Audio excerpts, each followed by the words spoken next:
أعوذ بالله من الشيطان الرجيم بسم الله الرحمن الرحيم والصلاة والسلام على سيدنا ونبينا وحبيب قلوبنا أبي القاسم المصطفى محمد وعلى آل بيته الطيبين الطاهرين الحمد لله رب العالمين الحمد لله الذي جعلنا من المتمسكين بولاية سيدي ومولاي علي بن أبي طالب والحمد لله الذي هدانا لهذا وما كنا لنهتدي لولا أن هدانا الله بسم الله الرحمن الرحيم رب اشرح لي صدري ويسر لي أمري واحلل عقدة من لساني يفقه قولي.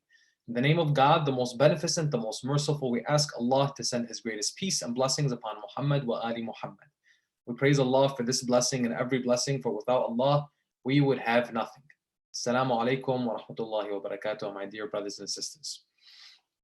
Today, inshallah, in continuing our conversation on the virtuous community or the vision of a virtuous community, we're going to be delving into an area that is very special. And this area, inshallah, brothers and sisters, is going to be one where we're going to be addressing a few very important questions. Of those questions include, what was the first commandment that Allah subhanahu wa ta'ala gave our Holy Prophet Muhammad sallallahu alaihi wasallam? And furthermore, what happens when hadith and Quran contradict one another? Why was the writing of narration so important to the Holy Prophet, peace and blessings be upon him, and the Imams? What were referred to as the 400 and what were the 4? And what did the Imams specifically teach? As in, what were the sciences that their students would learn during their era, especially when it came to the 5th and 6th and 7th Imams, Imam al-Baqir, Imam Ja'far al-Sadiq, and Imam al-Kadhim, alayhi salam.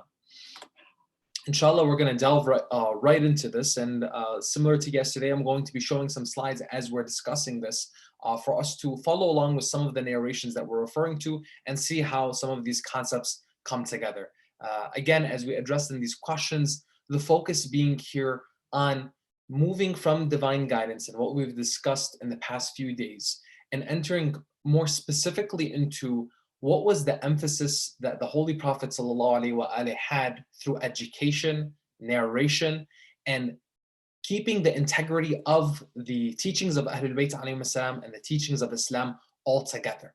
How does the education and the narration come together with the companions of the Imams and what they emphasized through their writing? What did they learn from the Imams? And how was that encapsulated not just merely in individuals, but that would actually move further into generations through their writings and through their works, their scholarly books.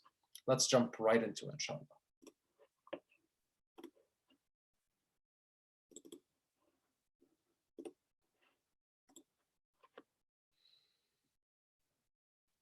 When it comes to the doctrine of education in Islam, it's important to realize that the Holy Prophet Muhammad ﷺ, from the very beginning, emphasized education in all aspects. Look at the narration, for example, where he says, "Utlub al-ilma walau fi as-sin." Go and seek knowledge, seek an education, even if you have to go all the way to China. That emphasis of seeking an education and seeking knowledge and praising those who are ones who have committed themselves to a lifestyle of knowledge seeking was something that was from the Prophet and from the rest of the Imams alayhi salam. In fact, this would come in divine revelation. In answering that first question that we mentioned, what was the first commandment that God gave our Prophet Muhammad sallallahu alaihi wasallam? It was in chapter 96 of the Holy Quran, where Allah subhanahu wa ta'ala tells him, "Iqra bismi rabbika alladhi khalaq." Read in the name of your Lord who created. The very first commandment that God gives our Prophet is not pray, is not fast, is not worship me. It's not any of those things, but rather read. Going to tell us that the first thing that Allah subhanahu wa ta'ala gave through the Archangel Gabriel was read. Stemming from this idea of the significance and the importance of education, where our Holy Prophet Muhammad himself and throughout all of the Imams and all of Ahlul Bayt alayhim salam, They would emphasize reading, writing, research, dialogue, engaging with one another. There's a beautiful hadith where Imam Ali alayhi salam, he speaks to some of his companions, emphasizing the practice of knowledge. And he says, أيها الناس اعلموا أن كمال الدين طلب العلم والعمل به. O people, know that the perfection of religion is in seeking knowledge and acting according to it. In another hadith, Imam Ali alayhi salam would say, طلب العلم فريضة, that the seeking of knowledge is an obligation. And furthermore, ألا إن الله يحب بغاة العلم. Indeed, Allah loves the seeker of knowledge. Notice the connection between all of these things, the emphasis on seeking knowledge, that Allah subhanahu wa ta'ala loves those who seek knowledge, that Allah subhanahu wa ta'ala, the first commandment He would give to our Holy Prophet would be to seek knowledge. And there are a number of other narrations like this following one from the Holy Prophet Muhammad sallallahu alaihi wasallam himself, where he would say, تذاكروا وتلاقوا وتحدثوا. Discuss, meet, and narrate our traditions. As narration of our traditions is a cleanser of the heart, surely hearts rust as swords rust, and their cleanser is narration. Just as a small tip for all of us, directly coming from the Holy Prophet sallallahu alaihi wasallam, in the holy month of Ramadan and outside of the holy month of Ramadan, let it be a habit for us to gather with one another. Let it be for us to come together, and even if it's merely mentioning one narration or a few narrations, having the mention of the Holy Prophet and his family and their traditions in our discussions, in our gatherings, can be that thing that is going to lighten up our path and give us that rejuvenation that we need for our heart, mind, and soul. When we're coming together, let it be a habit for us that we mention the Prophet in our discussions, that we mention Ahlul Bayt in our discussions, and we speak about them. The more we speak about them, the more we're allowing them to actually come into our lives. Now, another important thing to realize is something that we tend to do maybe unknowingly. And that is when we look at the word of Allah subhanahu wa ta'ala, though we look at the Holy Quran and we wish to seek guidance from it, at times we look at the word of Allah subhanahu wa ta'ala and we try to interpret things in our own way. And we try to implement things in our lives in a way that is more befitting of our own whim, our own desires. And I wanted to stop here and look at another narration of Imam Sadiq alayhi salam, where he goes and he speaks about interpreting verses from the Holy Quran. He says, من فسر برأيه من فسر آية من كتاب الله فقد كفر. And there's parentheses here in interpreting the hadith into saying that whoever interprets a single verse of the Quran, of the book of God by his opinion alone has disbelieved. And here we're looking at this idea that the book of God is so sacred, and Allah subhanahu wa ta'ala sent us guardians of that book, sent us the Holy Prophet and Ahlul Bayt alayhi salam to show us the way in the verses of the Holy Quran that may be clear or may not be clear. They show us the way as in what Allah subhanahu wa ta'ala wants from us here, especially in those that may be vague or ambiguous. Allah subhanahu wa ta'ala gave us Ahlul Bayt and gave us the Prophet so that we know how do you take the Quran and implement it in your life. Imam Ali alayhi salam was known to have referred to as Al-Quran al-Natiq, the speaking or walking Quran, as in he implemented what was given to us by Allah subhanahu wa ta'ala in his word. It's important for us not to be hasty or to be risk takers when it comes to the word of Allah subhanahu wa ta'ala, even if it makes it more convenient for us. And that's the thing, when it comes to our religion, when it comes to our faith, having it as a mere convenience should give us a red flag in our own minds. If we're doing things out of convenience rather than a commitment to a belief, that's something that we really need to take a step back and see, why am I doing this to begin with? Whether it be the things that we're doing during the day while we're fasting, or it be outside of the holy month of Ramadan and the way we interact with our religion, trying to find answers from scholars or from books that fit our own paradigm and our own worldview. Trying to look at the verses of the Holy Quran and say, oh, I like this verse, or I like this narration. Why? Why do you like this narration, or why do you like this verse? Because it fits a worldview that I already came to the religion with.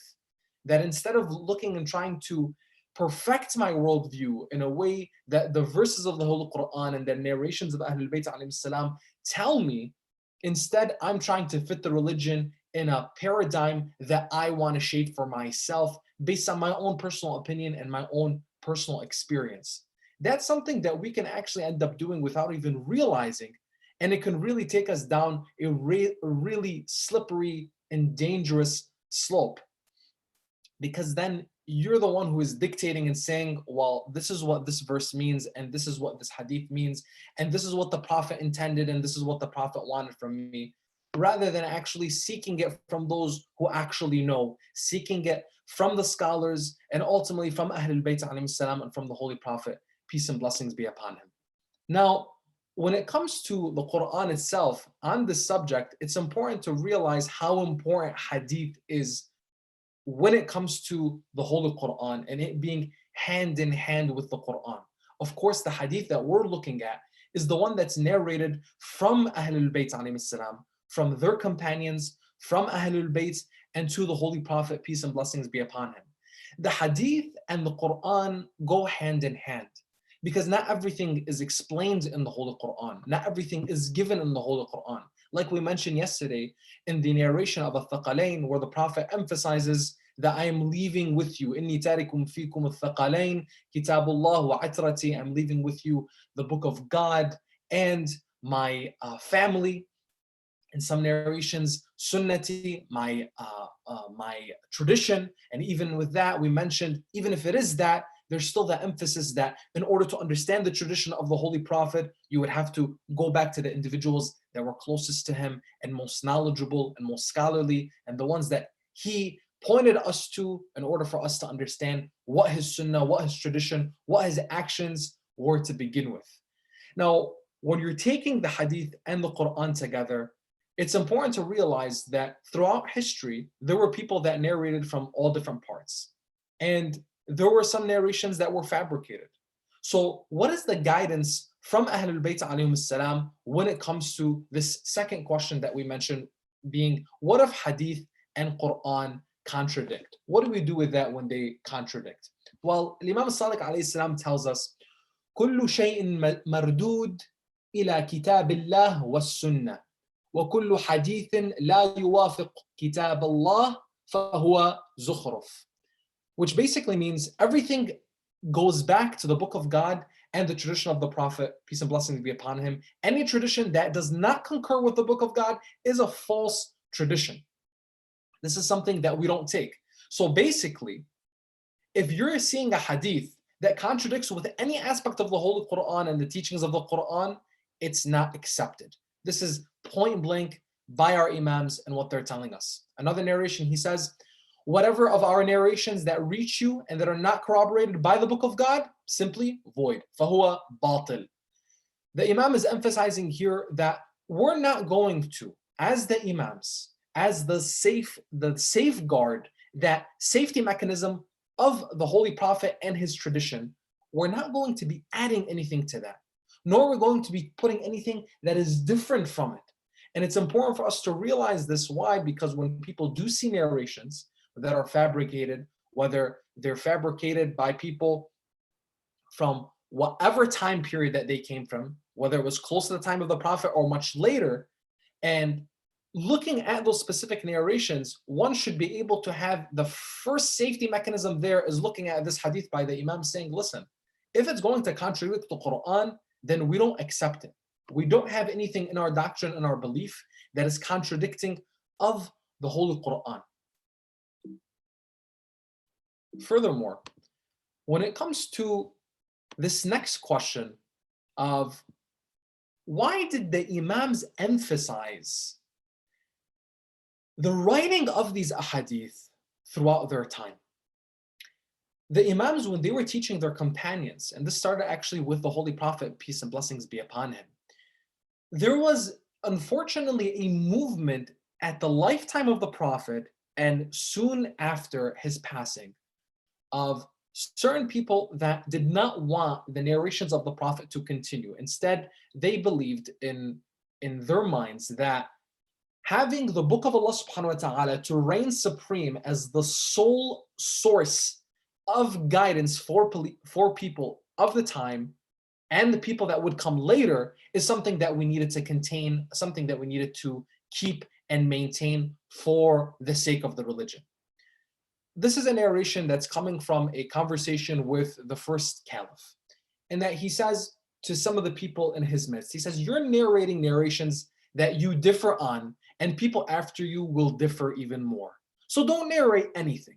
Tell the people that we differ on what will be cared for the book of God. Tell the people that we differ and that this will be cared for by the book of God. What it permits you, permit, and what it prohibits you, prohibit. So basically, put away the narrations. Let's not speak of the narrations. Stop narrating, stop writing. And what the book of Allah subhanahu wa ta'ala gives us is enough. And another incident during the lifetime of the Prophet as well, there would be one of the individuals, his name was Abdullah ibn Amr ibn al-As.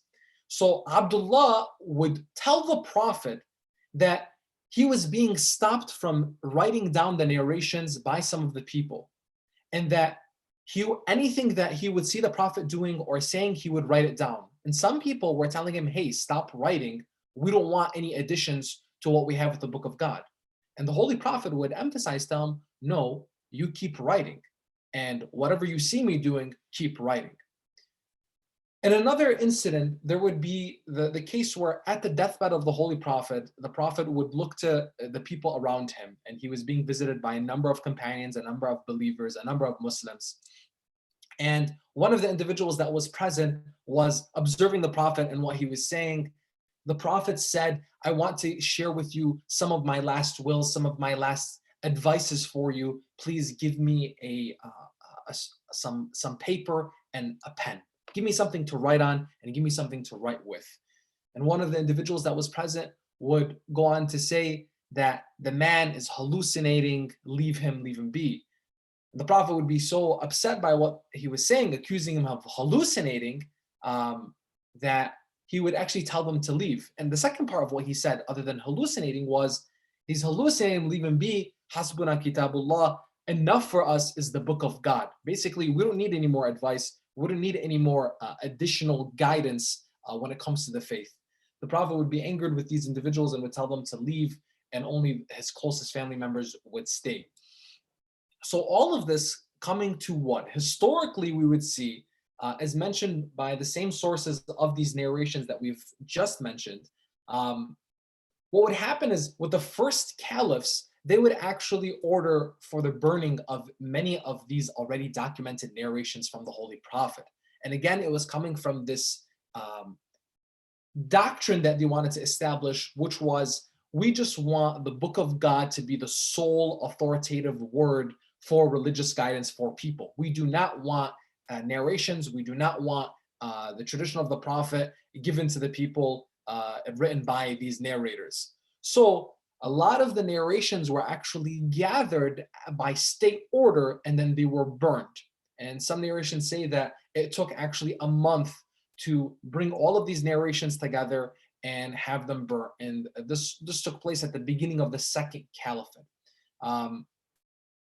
The Imams, in being ones who were citizens of the state and were civilians, were not in a position of authority, were not at the helm, in order to safeguard the religion, they themselves would emphasize amongst their family and their companions the continuation of writing the narrations. This would be from Imam Ali alayhi salam all the way to Imam al-Sadiq, Imam al-Kadhim, and all the Imams after them.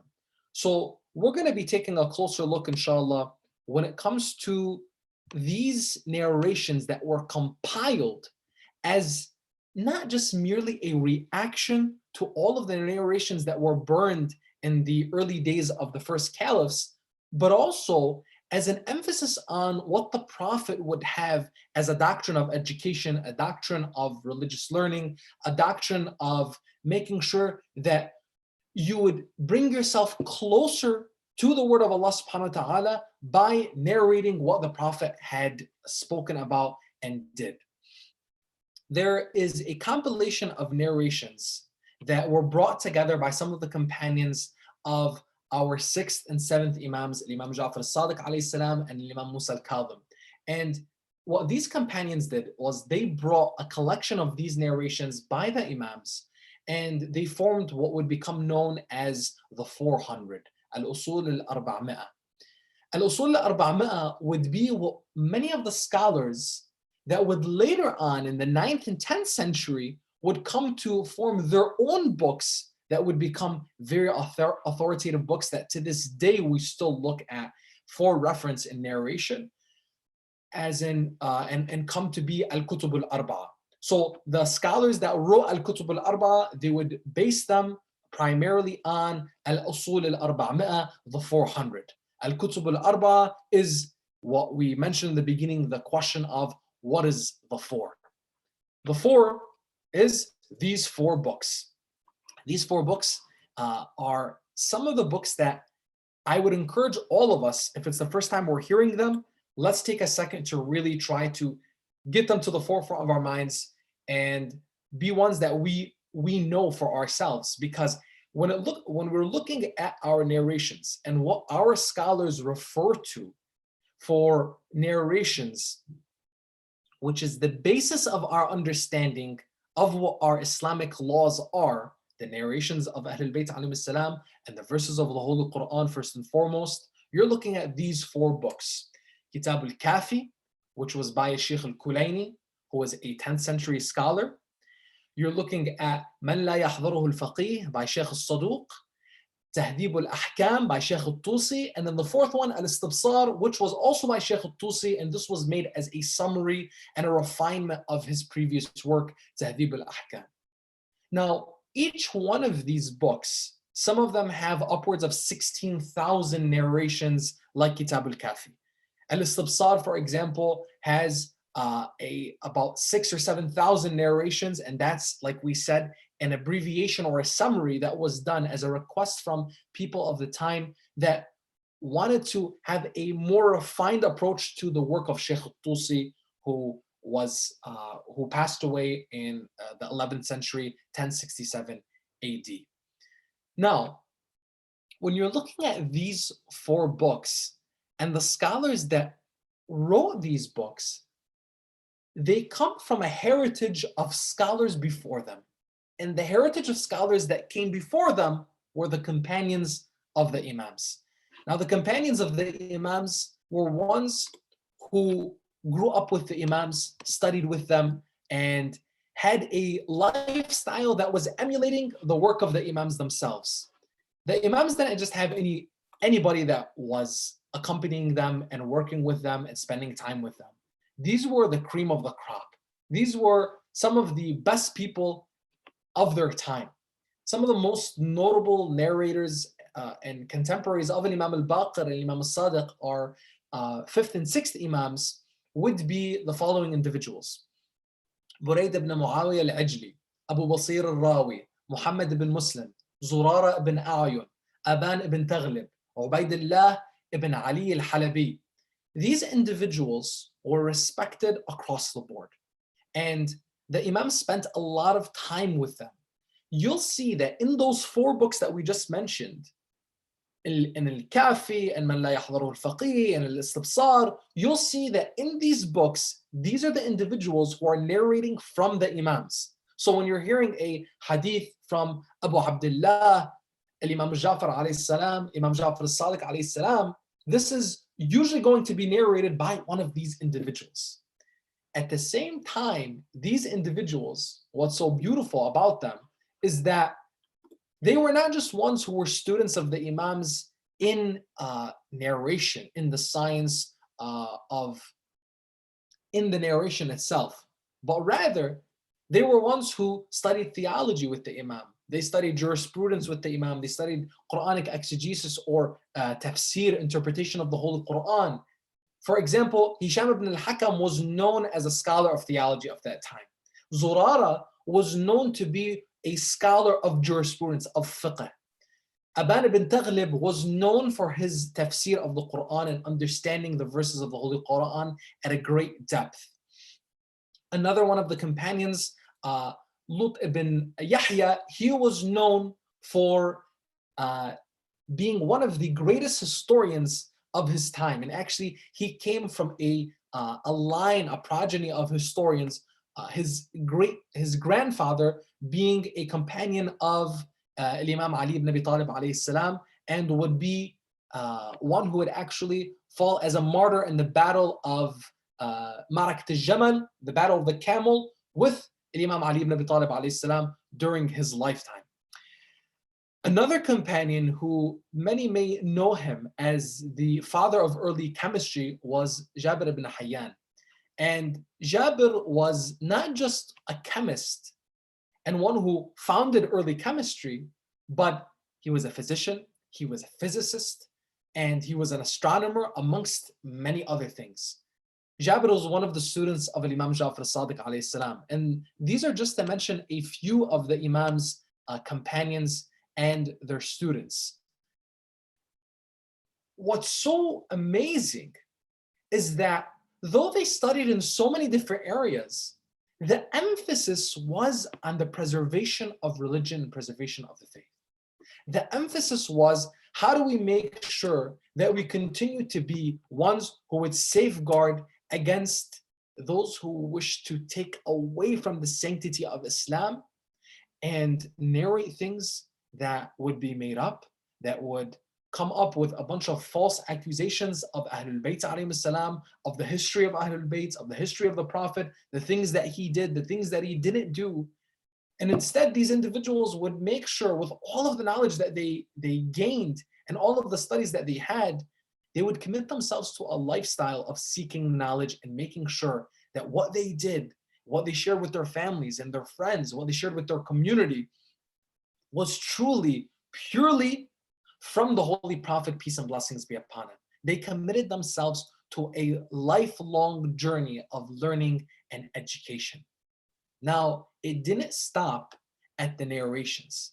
Like we mentioned from the very beginning, when it came to all of these quests that the Imams and the companions of the Imams had, it came to preserving the integrity of Islam, the beliefs, the teachings, through the narrations, through the education, and through even supplication. One of the most notable works in Islamic history is As-Sahifa Sajadiyya by Imam Sajjad, Ali ibn al-Hussein alayhi salam. This Imam who survived the tragedy of Ashura as the heir of Imam al-Hussein alayhi salam, the one who the Imam would emphasize so much to Lady Zainab, to the members of Ahlul Bayt that were present, that Imam Sajjad needs to be protected, and that he would be, by Allah subhanahu wa ta'ala's will, he would be sick in the land of Karbala, would not be able to participate in the battle, and by Allah's will, he would be one who would survive. Though all of the men and many of and even some of the women and the children were tortured and abused, and some of them killed and died, that Imam Sajjad alayhi salam would survive all of that. As-Sahifa Sajadiyya is a compilation of his supplications, his psalms, his even whispers to Allah subhanahu wa ta'ala, the munajat al-khamsata ashar that would come, the 15 whispers of the Imam, where he would, through different states, different emotions that he would have, describing what a believer could have with Allah subhanahu wa ta'ala, whether it's a state of fear, a state of repentance, a state of regret. The Imam takes us through all of these emotions and all of these states of mind and how to converse with Allah subhanahu wa ta'ala. You see, the education of Ahlul Bayt, though it came definitely through the narrations and through preserving what the Ahlul Bayt alayhim salam spoke of from the Holy Prophet, peace and blessings be upon him, as in the way we should conduct ourselves, the way we should live, the way we should think, the way we should believe. A lot of this was also encapsulated through the words of Imam Sajjad alayhi salam, also through the words of his forefathers, his father Imam al-Hussein, his father Imam Ali ibn Abi Talib, whether it was through Imam al-Hussein in the dua of Arafah. That is a beautiful, beautiful dua where Imam al-Hussein alayhi salam has this amazing conversation with God and showing us how to speak to Allah subhanahu wa ta'ala. And Imam Ali ibn Abi Talib alayhi salam in the dua that he taught Kumail ibn Ziyad, and which would become known as Dua Kumail ibn Ziyad. This is a dua that many of us may recite every Thursday night, every eve of Friday. Allah subhanahu wa ta'ala gives us the blessing of these imams so that He shows us, listen, look at this example of the way they speak to me. Speak to me the way that they speak to me. This is in order for you to get your feeling, your emotion, your intent, your state of mind in aligned with what Allah subhanahu wa ta'ala wants, then speak to me as they speak to me because they know me the most. Imam Zain al-Abideen in the Sahifa al-Sajjadiyya, this is known to be one of the oldest prayer manuals in Islam. It's considered to be the formative book on spirituality from early Islamic history. And it came at such a telling time right after the tragedy of Karbala, in which this Imam would focus on the spiritual rejuvenation of the Ummah, a spiritual renaissance after the death of his father. And the death of his father, Imam al-Hussein alayhi salam, would be coming at the same time of the death of the conscience of the people of the time. Why? Because they had the audacity to kill Imam al-Hussein alayhi salam in the way that they did. And some would have the audacity to just stand idly by. And some would even have the audacity to celebrate it. The reason for that has a lot to do with the history and the propaganda that came from the Umayyad dynasty that started with Muawiyah and continued with Yazid and the rest of the Umayyads for about 90 years. A dynasty that would wish to change the integrity of Islam and create a fabricated one that would suit their own desires and their own whims. Again, whether it be interpretation of the Holy Quran, fabricating hadith with pseudo scholars, and using people just to make sure that they got their way. Take that with you today and see how can you and I relate, and be very practical with this. Of course, we're not comparing ourselves, whether it be on the great scale of using ourselves in comparison to the companions of the Imam and saying we're like Zurara by protecting the narrations and by safeguarding it and by narrating it, etc., etc. Inshallah, we can aspire to be like that and aspire to be like the Imams. And we're not saying we're on the path of their enemies. But what we're saying here is take a moment of reflection and see when history, as we mentioned yesterday, the movement of the Imams was one. When you look at history and you see the individuals that took one path versus the other, where are we finding ourselves today in the sense of, are we emulating the path of Ahlul Bayt alayhi salam, or are we emulating the path of those who didn't want to take the path of Ahlul Bayt and instead wanted to do their own thing, wanted to take their own path, and wanted to make sure that, you know what, let me utilize the book of God and whatever is remaining of the tradition, be it me scrapping from the tradition itself or formulating certain things that I like the way it sounds. Oh, that's a really nice hadith, or that's a really nice verse. Let me share this. Let me post this. Why? Because it fits me. It fits my lens, my paradigm, my worldview. What if we were to look at a verse or a hadith that might not necessarily, but you know in your wisdom, in Allah subhanahu wa ta'ala's word, that Allah's word is the greatest. And the Ahlul Bayt alayhim salam and what they have shared with us is what we have to hold on to for the preservation of our faith. And the importance here, when we're looking at the preservation of our faith and us committing to that, the preservation of the faith is our salvation. Because without the faith, we would be misguided. And without the faith, we would not know how to direct ourselves to Allah subhanahu wa ta'ala in the way that He wants us to direct ourselves to Him. Now, with all of this, brothers and sisters, let's try to understand that you and I belong to this heritage. You and I belong to this preservation of the faith through the companions of Ahlul Bayt alayhim salam, through their works, through emphasizing the importance of the doctrine of education in our faith, education through narration, education through supplication, education through giving an importance to the words of Ahlul Bayt alayhim salam, sharing them in our gatherings, sharing them with our children, whether it be a hadith a day, a hadith a week, making sure our gatherings, we may be sitting together as a family and we want to enjoy our company. Bless it with what they said. Bless it with what they shared with one another. Let us bring ourselves closer to what we've discussed in practice and bring Iman into our hearts and let Islam truly settle in our mind, heart, and soul in order for us to elevate from Islam into Iman, in order for us to enter Masjid al-Haram so that we enter the Kaaba. And once we've entered the Kaaba, we know we're there. We're there. So brothers and sisters, inshallah, with all of this that has been said and done, let us take a practical step to Sahif al-Sajadiyah. Sahif al-Sajadiyah, take one of these supplications of Imam Zayn al-Abidin. For example, Dua Abi Hamza. Dua Abi Hamza is one of those supplications from the Imam that is emphasized in these nights and is greatly recommended for us to supplicate in the nights of Shahr Ramadan. Take it. If the whole entire dua is daunting, then take it piece by piece. I tell you, the first time that I listened to this dua changed my life. Not by listening to it once, but because the first time I listened to it, I fell in love with it. It took me through all the different emotions that I could have in my life and how to engage with Allah subhanahu wa ta'ala. And that's one of the most beautiful things about, especially when it comes to Imam Zayn al-Abidin alayhi salam. He gave these supplications at a time where people's spiritual consciousness was dead. And he reawakened them. Let us reawaken ourselves through these supplications. Let us go back to Al-Kutub al-Arba'a. Let us go back to Al-Kafi and open it up and see, what narration can I benefit from?